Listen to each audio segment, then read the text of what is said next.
ban đêm nay ngon và cơn đực, màu xanh thành từng đi ăn mực, áo có căng tròn là vùng năng lực, làm anh thấy mê phải ôm đất tơ.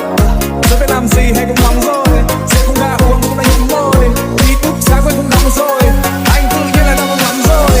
Hay có nhà đi thì ta vào, mấy phút em phải sao nào, baby xinh thôi sẽ không kỳ đâu, anh thề anh không làm gì đâu, anh có gì anh chỉ ôm thôi, hay là cùng lắm ta dừng ở hôn thôi, đừng 10 phút là ta nhanh về, anh không làm gì đâu anh thề.